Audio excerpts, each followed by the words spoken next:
Our oldest son died. He died of a reaction to a prescribed drug. And that whole horror led me to do the advocacy kind of work that I've been doing for decades. And essentially, like many of those psychiatric drugs, they're put out in a way, the way the COVID injections, the experimental injections are. They are not tested properly. The promise is always, we're going to save money. We're going to save the government a lot of money with this new drug that now costs $8,000 a year. That was the drug then, and that was the first one that had such a huge price tag on it, Clozaril, because it was going to clear out the hospitals and it was going to do all these magic things. Yeah, right. They never told you about the casualties that the drug caused. The childhood vaccines now, most of them, are cocktails. The beauty for industry of cocktails is you cannot blame adverse effects on this drug or the other, because they're all in there. How do you know which one? It's a wonderful way to cover it all up. The heavy-handedness of government dictating suddenly how you're to live your life. In fact, stopping you from living your life. And the barrage of the narrative, of the single narrative, that didn't ring right. It didn't ring right. And as time went on, it became apparent that there was something going on, that we were being herded, sort of pushed as a herd. It began quite early. For example, New York was portrayed, so many thousands dying and the hospitals being overwhelmed. And yet there were some people who went in with their cameras, with their videos, and showed empty hospitals in New York. There were some hospitals that were indeed overcrowded, but that's because everyone was being sent to just a certain number of hospitals. So that's a big lie. And so I realized that panic was being fomented. Panic was being fomented so that people would lose confidence in their ability to discern things. And so the best way is listen to government, what they say, public health officials, the experts. And that's, of course, exactly what they were told day and night by every media outlet. When they came up with the experimental vaccines and immediately began to restrict people who weren't going to line up, who weren't going to show that they were vaccinated, couldn't travel. And when they, shut schools and on and on, it became very, very apparent. That's when I started to see, wait a minute. Because, of course, I was active by then and I was aware of alternative sources of information. And it didn't pan out. What they were telling us officially didn't pan out with what people on the ground, witnesses, were saying. And that became more and more apparent each day. It became apparent that you cannot trust what officials are telling you. They have a different agenda than you think. Those who are responsible for the pandemic have used two of the weapons that the Nazis used, which was fear and propaganda. Propaganda feeds the fear, foments it into, hardens it even more so. And that's what has been happening here. At that time, the fear was against Jews who were accused of being spreaders of infectious disease. The thing that I realized and was horrified by was that medicine, which under the Nazis had been totally taken over by government, And they were the ones that drew up the protocols for the genocide. And it began, medical murder actually began with the T4 program, where disabled German infants and young children under the age of 3, they were the first victims. And they were followed by the mentally ill, the physically disabled, and finally the nursing homes. Lo and behold, to my horror, in March and April of 2020, governments all over Western Europe, United States, Canada, Australia, in other words, the wealthiest countries in the universe, governments in those countries issued directives to hospitals not to treat the elderly. It was a genocide.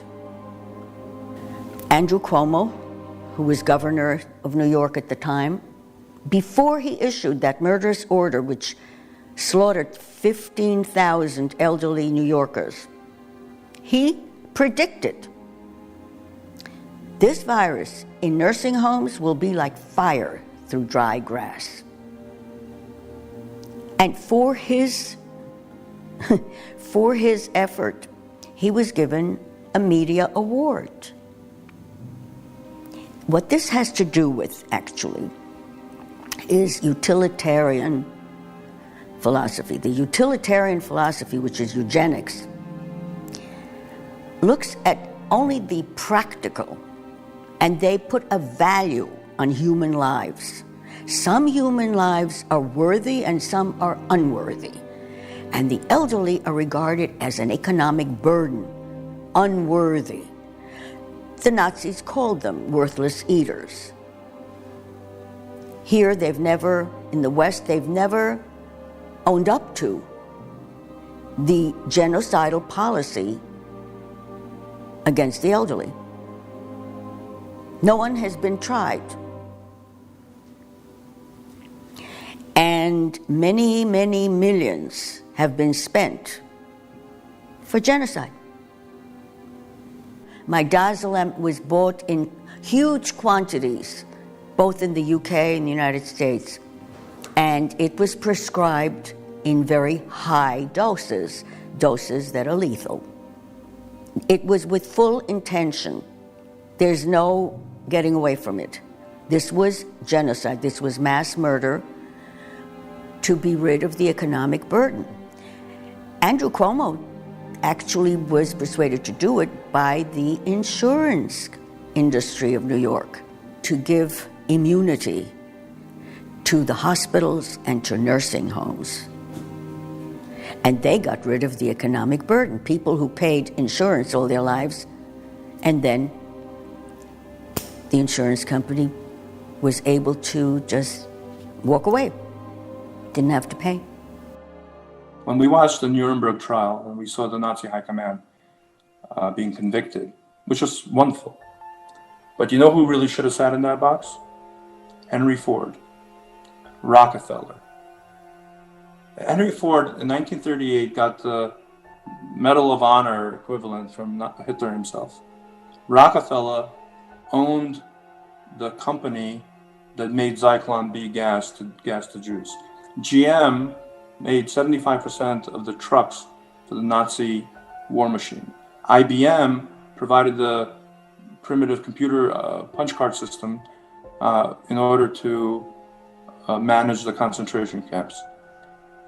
They got off with not even a mention. So my biggest concern is, Fauci has to go. I get it. And there's a lot of low-hanging fruit, a lot of people in the politicians and who are, accessories to genocide. But the top, unless we cut off the head of the top, they're just going to do it again. There's another thing. Hitler couldn't have done what he did by himself.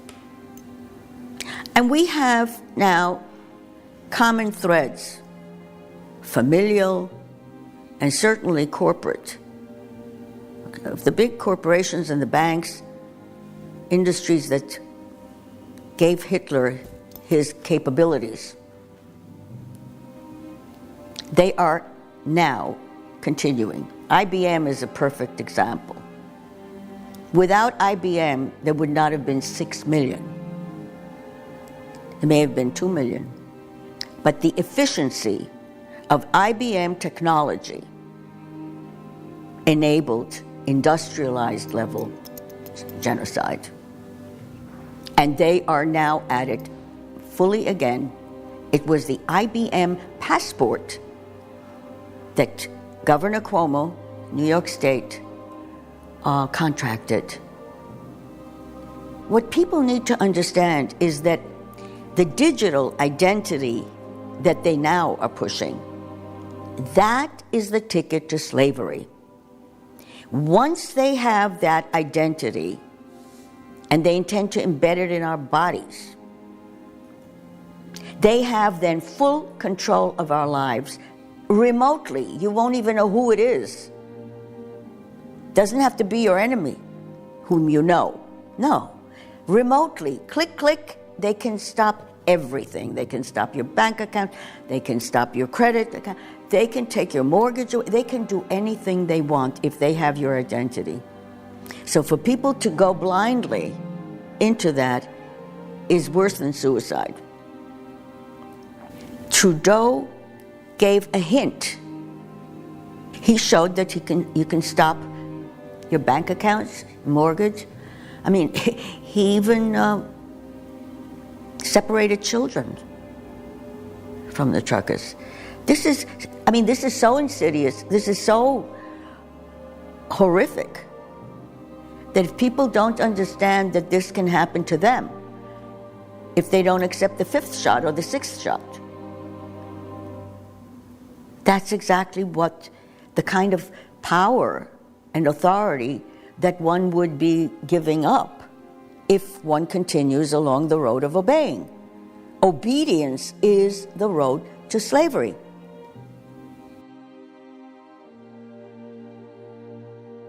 Since a year and a half ago, I became an activist in all the pandemic situation. I was really burning from the inside, and I cannot sit still and see things happening. And for the sake of my kids and all the other kids, I really should do something about it. Especially living in the Netherlands, which was part of the Second World War. Walking here in the streets, in demonstrations, and seeing the brutality of the police and the tyranny, it's really made me think about the past, my grandparents, all the stories I've heard at home. For me, it was really important to be part of the resistance of what's happening. I started to participate in demonstrations here, and to see what else can I do with the activism. My name is Joshua Stileman. I'm based in Brooklyn, New York. I am a grandchild of Holocaust survivors. My grandmother was Gloria Stileman. My grandfather was Harold Stileman. They both survived concentration camps, and as did all of the remaining relatives from my family. They were from Poland, Benzin, Sosnowiec, and Lodz. And my grandmother was the sole survivor of her whole town, in fact. All of her siblings, parents, all of her neighbors perished. And she wound up connecting with a cousin from a couple of towns over. And they married 2 brothers, my grandfather and my uncle. And my grandfather had 3 brothers who all made it through the camps together. He lost 2 sisters, and their other sister, my Aunt Brunka, hid in an attic for a few years. And she was about this big and a ball of fire. I got to know most of them, and I also got to know the entire extended family, because everyone in their lives were all survivors. They were all friends that came over on the boat together, and which was in 1949. First they went to the Lower East Side and lived in a tenement. They eventually settled in Brooklyn. But everyone they knew socially, which is to say everyone I knew socially as a kid, was, considered kind of part of the mishpacha, part of the extended family. I own a business called Freeze Brewing, which is based here in Brooklyn. I have a dear friend who, as part of my own kind of COVID awakening, he's someone who I talked to extensively about what was going on. And we got into a heated debate, and he started telling me about things like, escape immunity and variants that were going to come, and things like vaccine mandates. And admittedly, I waved my finger in his face and said, "What are you talking about? This is the United States of America. How could they're not going to ask us to show papers?" And I don't think I've ever been so preposterously wrong in my entire life. Because unfortunately, my friend was right. And he in fact said, wait until August. And then like clockwork, August 1st rolls around and the Delta variant came, and as did the announcement about the vaccine mandates in New York. And I was very upset by it. I was upset. I was talking to anyone who was in my personal orbit, my professional orbit. And much to my dismay, the people around me didn't really see a problem with it. And that was just so surprising to me. Really smart, good people who I've known for years, good friends of 20 years, who, and I would make comments like that, because at that time we knew already that there were breakthrough infections, right? So we knew that the vaccine did not stop transmission. And I started talking about, how again, I'm not opposed to the vaccine. I don't know a lot about it. For the record, I got the J&J shot last spring. I sort of rationalized it with, I've put enough crap into my body my whole life. How bad could it be, sort of thing. And then I remember when my friend was saying, well, are you going to get your children vaccinated? My reaction was, why would I? Kids are at no risk from this disease, and it's experimental. And he said, what's going to happen when they make you? And again, I said, well, what are you talking about? How could they make me get my children vaccinated for this? So as the months went on, my own frustration certainly ratcheted up. My confusion ratcheted up. I think in part because I felt like everyone around me is sort of in a daze and not really paying attention to what's going on. My name is Revital Floman. I live in Israel, in Jerusalem. Except my grandmother and father, nobody survived. My grandma was a partisan. My father, he was 10 years old when it all began in Belgium. He was taken to a church. He was, he was with blonde hair and blue eyes. So they hid him in a church for a while. He was part of the choir. There was a priest there that knew my grandma, and this was the connection. So he agreed to to hide him for a little time until he felt that it was too dangerous for him. Then my father moved all over Belgium, in the forest and in farms. He just met with nice people. They took him from one place to another place. Usually he didn't know anybody. He wasn't in contact with his mother until the end of the war. And his father was taken in the very first Aktia in the street to Auschwitz. So we never saw him again.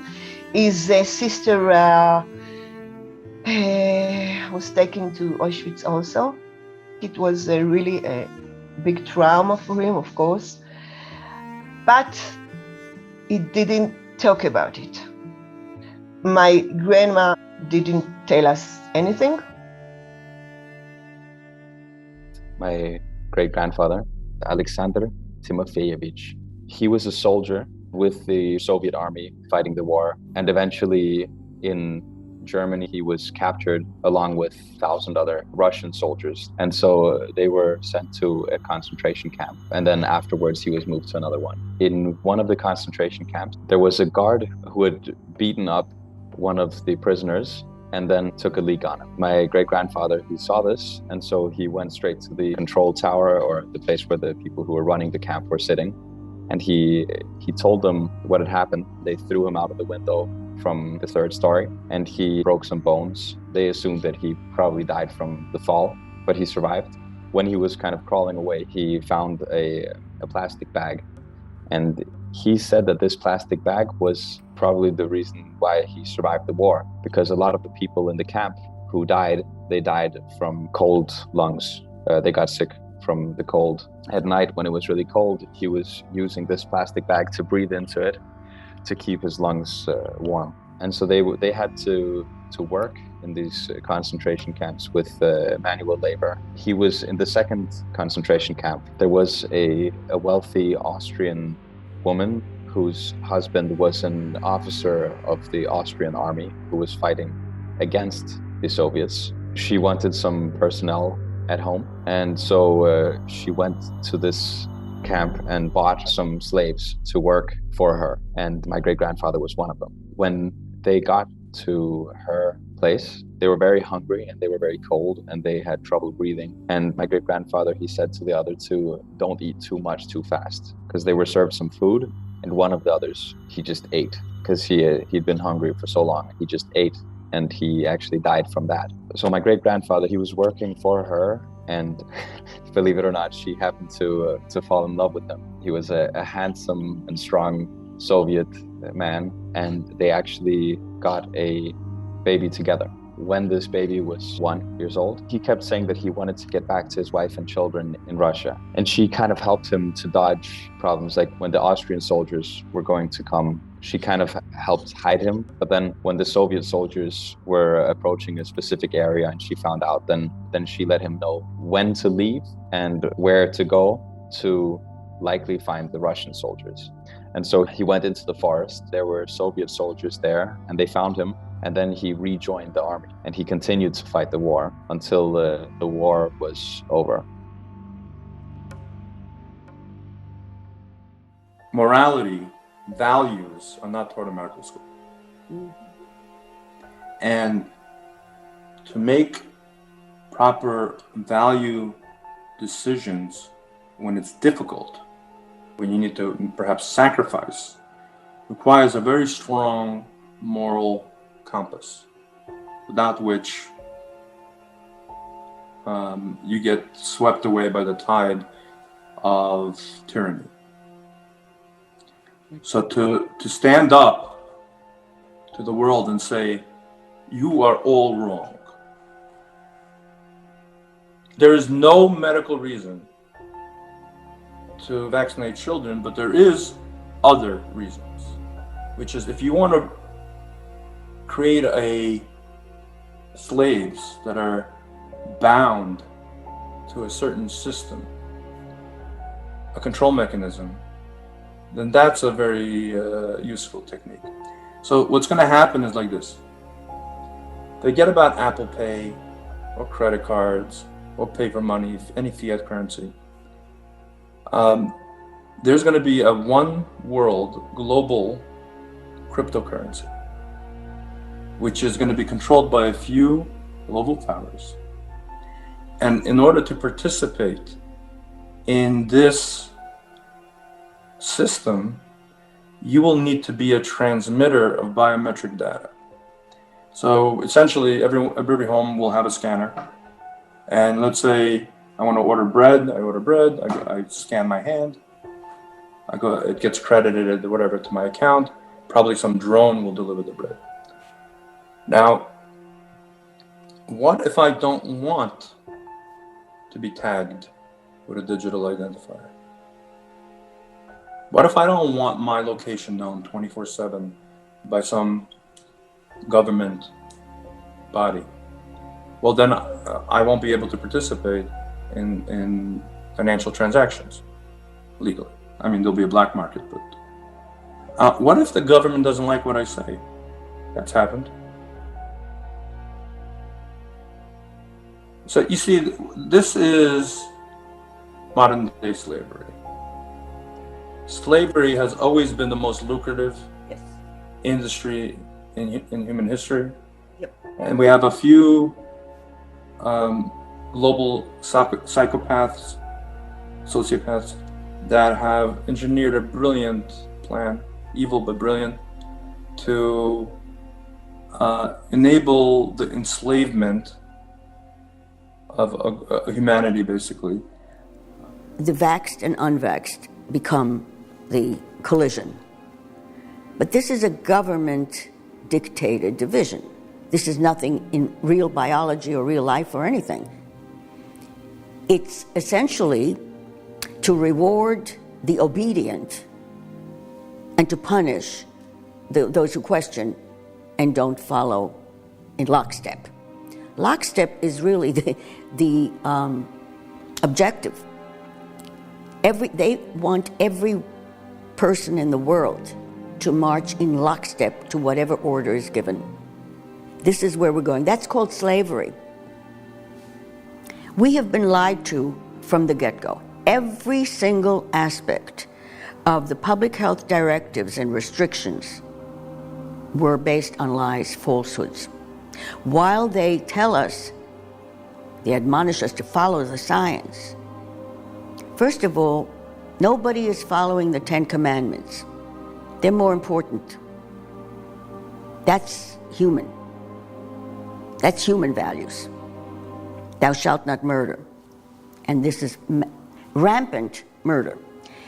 This is the degree to which we've been lied to is really quite staggering. It began with the definition of a pandemic. The World Health Organization called it a pandemic when they had no evidence of a pandemic. A pandemic used to be defined by the number of deaths. Instead, this was by cases using a totally inappropriate PCR test. So that ensured that there would be a lot of cases because that one is known to have false positives. That's what it's about. Everything was dishonest about it. And the tragedy is that the medical profession, once again, abandoned Hippocratic medicine, in which they took an oath of first do no harm to the individual. They became just like under the Nazis, agents of the state who gave their seal of approval to infanticide, euthanasia, and genocide. We're talking about what many foremost world-renowned scientists, doctors, are calling these experimental shots a biological weapon for genocide. It came out again recently that the Biden administration provided the media, all of them, every one of them, both the social and the other, as if they even needed more money, but $1 billion for propaganda to only run positive stories about the COVID so-called vaccines. Why would you need to bribe them? Why would you need... There are states that offered bribes for parents to vaccinate their children. What kind of a society is that? What kind of a society? That's barbarism.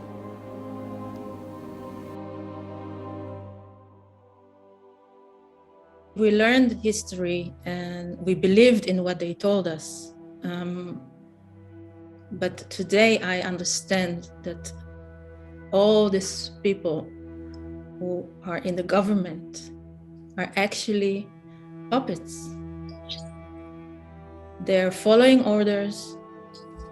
They're not speaking their minds. But yeah, it's still so difficult to understand how the land of the Jews was supposed to be a safe place for the Jewish people, mainly, for those who survived the Holocaust, for the second generation, how can they participate in such an evil plan? This is beyond me. And more than that, how the survivors who are still alive don't see the parallels. They don't see how, that it's 1948 all over again. This is beyond me. And the only answer I have, the people in charge are not speaking their own mind. They're controlled by higher level voices or power. Well, I believe, first of all, that the government is a reincarnation of Joseph Mengele. And they're finishing the job of what Hitler started. And the proof is that Israel now has one of the highest death rates from COVID, from Omicron. That's what the government is saying. What's interesting is that no one else is dying from Omicron. Yeah. Because Omicron it's very contagious, but it doesn't affect the lower airway. It, in most cases, just affects the upper airway. Most people recover. So why are Israelis dying from Omicron? Which they are. Well, perhaps there's another reason. Israel is the most immunized country in the world, especially from the perspective of multiple boosters. For example, Israel has the most people who got 4 shots. Now, there are over 30 peer-reviewed papers that show that these vaccines damage the immune system, the innate immune system. They damage something called natural killer T cells. Also, they suppress tumor suppressor genes. We're seeing a huge spike in like weird cancers around the world, actually, and people dying from opportunistic infections that they usually wouldn't die from. And there's a reason. There's a term for that. It's an acquired immune deficiency syndrome, which has an acronym. It's called AIDS. Now, before people go nuts, they go nuts. I don't care. I actually like it. They call it VAIDS, vaccine acquired immune deficiency syndrome. I prefer to call it AIDS because it sends the message stronger. It's not HIV. No, it's actually AIDS, right? HIV is a virus that damages the immune system and causes AIDS. It's true. But there are other things that can damage the immune system, like this poison death shot. So the Israeli government signed a deal with the devil, Albert Bourla, who won the Genesis Prize, which is the equivalent of the Jewish Nobel Prize this year. And he called on CNBC Israel the biggest laboratory in the world. And what they've done is given a large percentage of their country AIDS. They've destroyed the immune system of half of the Jewish people in Israel. Well, it's going exactly by the Goebbels playbook. There are several things in it. First of all, of course, it's the big lie. You keep repeating and repeating and repeating, and then it becomes the only truth that you've ever heard. And that's how people are really kind of, if one can have a dialogue, that's the way everybody knows. Everybody knows that. Everybody knows. The thing is, though, if everybody knows, then maybe it's a lie. Because everybody in the real life, in a real democratic society, everybody doesn't agree. Everybody argues. But here you're not allowed to argue. The minute you argue, you become a conspiracy theorist. I wish that it was only a theory. But I know that in the 30s, before the Holocaust, what led up to the Holocaust was this disbelief that Hitler meant what he said. Klaus Schwab is a perfect example. His father had a factory which it was both in Switzerland and in Germany. Hitler gave him a national award as one of the wonderful companies. They had slave labor. The family business provided Hitler with heavy military use equipment. And Klaus Schwab, when in his footsteps, he was involved in South Africa, providing nuclear weapons to the apartheid regime. He then went to Harvard, was a protege of Henry Kissinger, and then went on to form the World Economic Forum, which again is really supported by others, by the oligarchs. What they've been doing is slowly putting authority and power into global, uniform agencies like the World Health Organization, the United Nations, World Economic Forum, the Bilderberg. There are a whole bunch of them. We, small fry, haven't been paying much attention to those because this is really the oligarchs, the billionaires, but they have managed to include heads of state from all stripes. Putin was also a World Economic Forum graduate. This club is who we are really fighting, and behind this club are others who always remain behind a curtain. We don't know all the names, but we know some of the players. What is interesting to know, all these people are unelected by anyone. They are absolutely intent on demolishing democracy in any and every form. What is now called democracies are not democracies anymore because they don't represent the interest of the people that they rule. My name is Marion Schmidt. I was a guide in KZ Memorial in Dachau.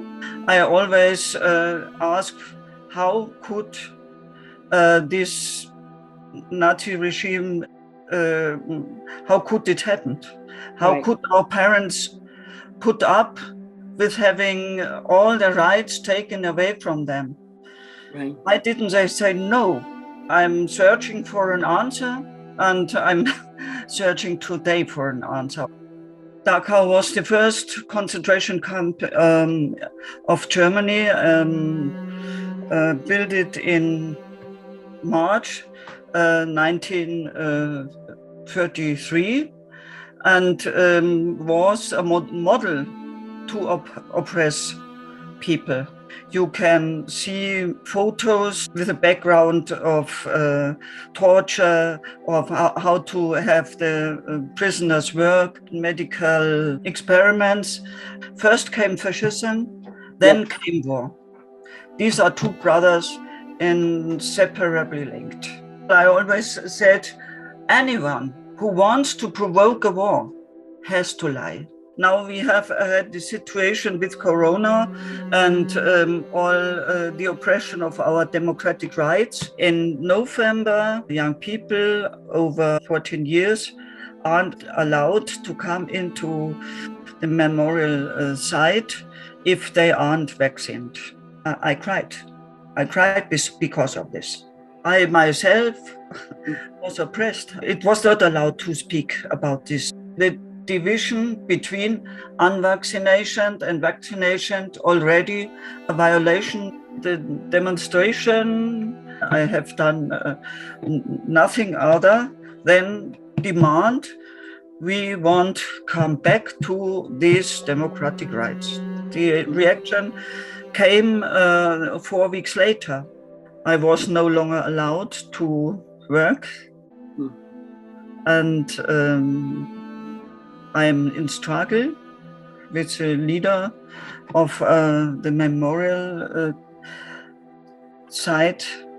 We have a study by the Berlin charity expects around 500,000 serious vaccination complications in Germany.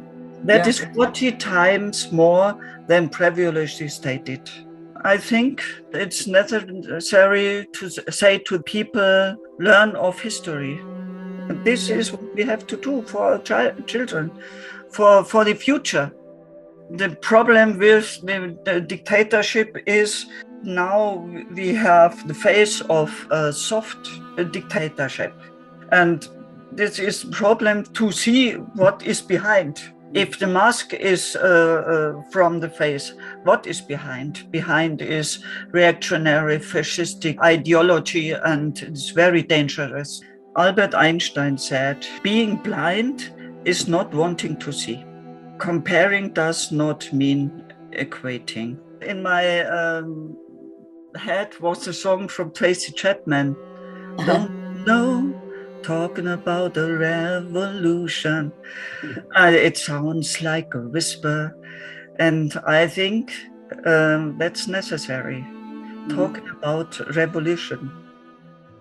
So from the beginning, I knew something is wrong. A few people in Tel Aviv, we were about 20 to 30 people, and that wanted to speak with each other, and we felt that we cannot talk with people around us. We grew, we started about 30 people, 20 to 30 people. In the last summer, we were about 4,000 to 5,000 there. I developed my conscience to open my eyes what is really happening, what is going on with the WHO and Klaus Schwab and all his friends there, and the New World Order. In Jerusalem, we are very, very few activists. Every week on a Thursday, we are going out to small demonstrations. We are doing it almost a year. I think my grandma genes are in me. She was an activist. She was a partisan, so, the first times that I was in the street, it was obvious to me that I'm keeping on what she's starting there, to speak, not to be frightened, and to investigate, not to listen to the main media. But my brothers are not like that.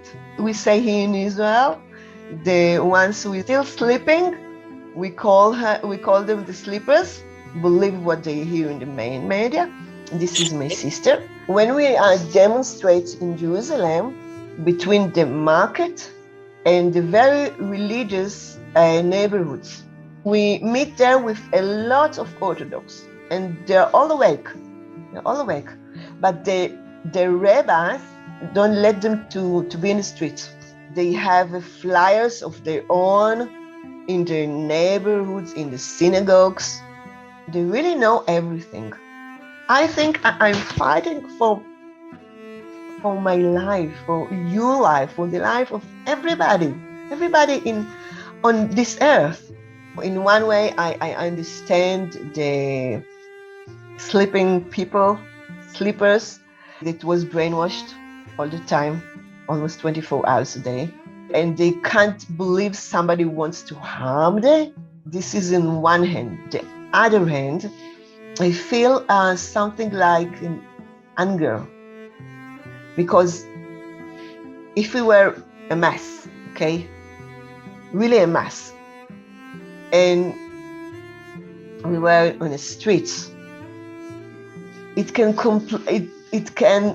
be completely something else. But I think now in Israel, the lies are starting to arise. There are a lot of injured from the jabs. I myself know about around 10 people around me.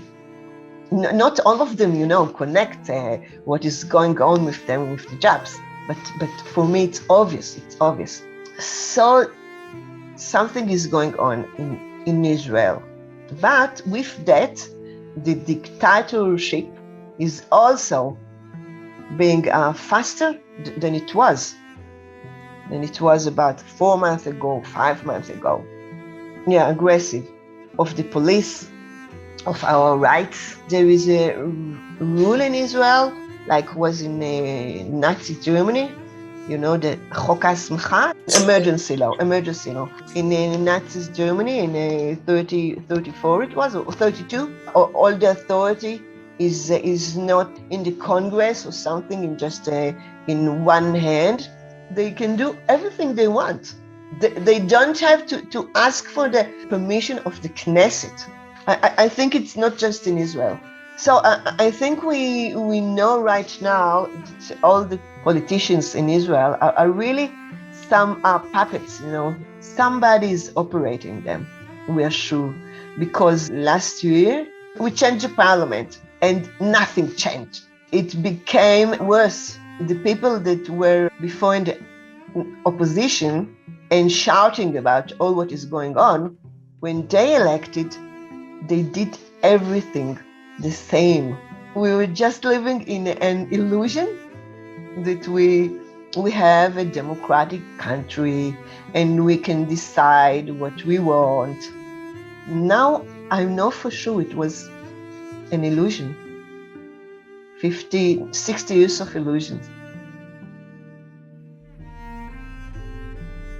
And you know, there are some of the parallels actually, because back then the Jews had problems with running a business. They weren't allowed to, and people were treating them poorly just because of being Jewish.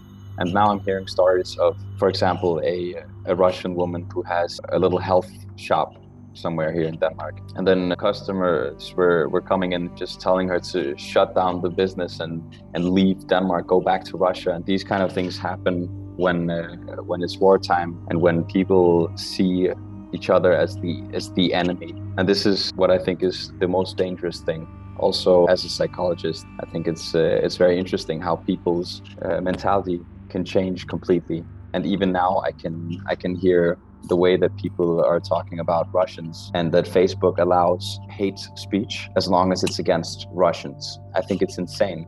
I'm hearing people saying that, yeah, you should just kill all Russians, or people posting these kind of things. And that's no problem, because that's politically correct now, because now Russia is the enemy again. Usually there's more than one side to each story, and it's very much from one side that we're hearing this in Denmark and in the West. We have the Western version of the story, and then there's the Russian version of the story. And even if the Western version of the story was the absolute truth, what does that have to do with me? And what does that have to do with some people who are now not allowed to join the Special Olympics because of being Russian? This is insane. And it's the same kind of thing that was done to the Jews at that time. People are treated poorly for the greater good. And this is wrong. It's fascism. That's what that is. A Russian woman was supposed to have an opera concert in Denmark this year, and this had to be canceled because she's Russian. The Russian Orthodox Church in Copenhagen, people were throwing red paint on it and vandalizing, writing the Z equals Nazi symbol, and that's because the Z is what is used on Russian tanks. And I think this is the worst thing you could possibly say to a Russian after World War II. World War II is completely ingrained in Russian DNA and in Russian mentality, because everybody has lost some family member to that war. And I think it's similar also to the Jewish, that it's something that is a very personal subject. It's like calling Jews Nazis. It's not okay. 3 months ago, I wrote a letter to my child. I have two. And I wrote them that I'm very sorry they're not going to live in the same atmosphere as I lived. And it's my duty to fight for them, to go till the end. I told them I'm not going to stop. Masks are not mandate anymore. But you see, young child in the street are wearing this mask. It's awful. And when I see now, you know, the photos from China, what is going there now it's awful. I know that if we're not going to stop it, it's going to be here. Globalists there are so strong, have so money. We are the small people. What we're going to do? I think the last 2 years, it was something like an obedience test, okay? And they won. They won. The obedience here in Israel was extreme. 9 million people in Israel, 6 million took the first job. The second job, 3 million. The third one, about 1 million. So there is less obedience, but more violence. But I think here in Israel, because most of the policemen were in the army, 3 years of army, making you less human. They were with a mask over their face. They're trying to do things like that. They're taking actions to bring on their agenda, the Agenda 2030 and everything. And as I said, they're not stopping. You know, in Europe, there is going to be a digital passport in July. I was sure it will come here to Israel. So they're not stopping. And the one currency all over the world and one bank all over. I think if we are going to be together all over the world, you know, all the awakened people, and do something together, but we have to align with each other. This is my dream. It's really my dream right now, that we all protest in the same day, all over the world, and we will be masses in the streets. And now it's our turn to empower people, not to obey, and not to be afraid. We have the power. We the people. We have a sentence in Israel: "אנחנו לא נוותר." We're not going to give up ever. Yeah. Antigone Michaelides said, Upper West Side Story. My son's middle school holiday show featured a song where the kids holding Pfizer and Moderna signs were singing, "If you're not vaxxed, you're no friend of mine," to the tune of Safety Dance. 1 in 5 kids at that school are unvaxxed. So, you know, we teach our kids not to bully. We hear so much about inclusion and, you know, making sure that you know, everyone is treated the same in a society. And I saw that, and I was just so appalled that in a city that I thought was supposed to be progressive and inclusive, we are ostracizing children because their parents made a determination that they don't want to give them an experimental medicine because they think that there's a greater risk to reward ratio. And it seemed absurd to me. Most interestingly, I got a call from the New York Times. And I have to admit, I was a little excited to talk to the reporter from the New York Times. And she called me, and I got into my family heritage and the background. And I reiterated, I'm not talking about the Holocaust. I'm not talking about 1943. I'm not talking about gas chambers. I'm telling you the way this started, and I know this from hearing the stories my whole life, was exclusion from basic public life. The Health Pass in Germany and subsequently throughout Europe banned Jews from bars and restaurants and museums and libraries, much like New York City in 2021. And similarly, doctors kind of went along with it, and doctors said that this was, you know, the press went along with it. They demonized Jews as being dirty. They had lice and thus typhoid and were a danger. And this is my family's story. So a few minutes later, I see the New York Times wrote a piece that essentially called me an anti-Semite. And not explicitly in those terms, but that was certainly the tone. It did not mention my family heritage. It did not even mention I was Jewish. And from there, people got really angry and people started calling. Customers were calling. We have, you know, we do a lot of events in our space that I'm a danger to public health.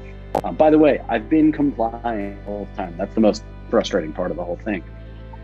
Because I could have just not complied quietly, but I sort of got the worst ends of the deal. We complied the whole time, and yet I still pay the price. So customers were canceling. We have a big wholesale business that, people were outraged. Of course, my team started reaching out to them, and they're like, wait, this guy's Jewish?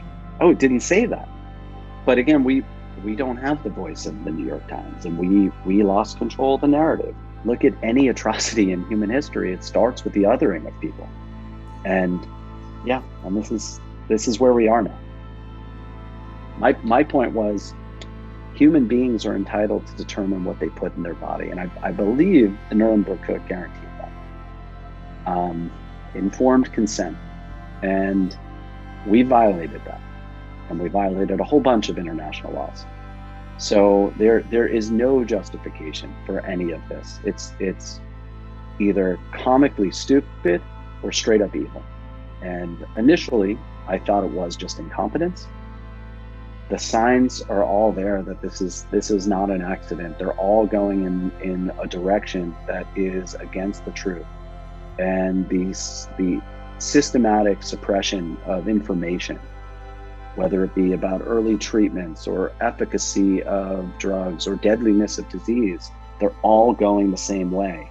And I don't know, I didn't start out as a raging conspiracy theorist, but at this point, the evidence is so damning and so obvious that there is quite obviously an agenda. And then it's just a question of what is that agenda and what can we do to preserve just humanity? Not to speak in hyperbolic terms, but no one's coming to save us, and all we have is each other. It's a little bit of 1984, a little bit of Brave New World, a little bit of Fahrenheit 451 with like a Matrix wrapper. The ingredients I understood. I just don't trust the pharmaceutical companies, obviously. The governments lie to you, of course. But the recipe was just so hard to get your head around. But once you see it, you can't unsee it. And I don't want to go back there, which is why, again, I know this is a global thing. I don't think I can run from anywhere, but I also, that's not my goal. I just need to be around people who see it and are ideologically aligned and committed to fighting it. And sadly, it seems like this once great city has fallen. There's I saw this bar curve or is a bell curve rather, on who had vaccine hesitancy, and like the most educated and the least educated. Yeah. And it's the middle. My aunt, when I told this to my aunt, who I mentioned earlier, my father's sister, she said, "You sound." She grew up, they grew up. Their kids grew up in Staten Island, and they sound like they're from Staten Island. And she's like, "You sound like your cousin. He's been telling me Bill Gates wants to put a microchip in your head, and he sounds crazy." I said, it might not play out exactly that way, but it's, the microchips are being tested in Sweden right now, and he's not totally wrong about this. Wow, this is overwhelming. I mean, who wants to know about this? Who wants to understand that this is what's really going on, that there are people who wants to hurt us, that the government who we trust, that we think that they work for us, are actually working now against us. I can understand these people who prefer to shut their eyes and keep on living as if nothing happened. But on the other hand, you cannot do this anymore. Shutting your eyes is not an option anymore. People need to wake up, especially those who have kids, the next generation, which is totally lost. We always been wondering, how did it happen in the Holocaust? But people went, they say, like sheep, and they didn't resist, they didn't do anything. But now we get the answer. We can see how easy it is for those who knows what they're doing, how easy it is to control people's mind.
nicht kein Molast, die Geist im letzten Weg. Gott Schimmeln bleien, verstellen bleue Tag. Weil kommen wird noch in sehr ausgebänkte Schuhe. Es wird ab heute an unser Trott, wir senden du. Kommen wird noch in sehr ausgebänkte Schuhe. Es wird ab heute an unser Trott, wir senden du. Von grünen Palmenland bis weißen Land von Schnee. Wir kommen mit unserer Pein, mit unserer Weh. Und wie es gefallen ist, a Spritz von unser Blit. Sprotzen wird dort unser Gewehre, unser Miet. Und wie es gefallen ist, a Spritz von unser Blit. Sprotzen wird dort unser Gewehre, unser Miet. Es wird die Morgen sind bei Gilden ins dem Heind. In der Nächten wird verschwinden mit dem Feind. Rot versammeln wird die sinnende Ajo. Wie ein Parol soll sein das Lied von dort zu dort. Rot versammeln wird die sinnende Ajo. Wie ein Parol soll sein das Lied von dort zu dort. Das Lied geschrieben ist mit Blit und nicht mit Blei. Sie nicht kein Liedl für eine Vogel läuft da frei. Du sollt der Volk zwischen Fallen die gewinnt. Das Lied gesingen mit Naganes in die Hand. Du sollt der Volk zwischen Fallen die gewinnt. Das Lied gesingen mit Naganes in die Hand. Da sucht nicht kein Molast die Geist im letzten Weg. Gott Himmel in Bleiene verstellen bleue Tag. Weil kommen wird noch in sehr ausgebränkte Schuhe. Es wird ab heute an unser Trott, wir senden du. Kommen wird noch in sehr ausgebränkte Schuhe. Es wird ab heute an unser Trott, wir senden du.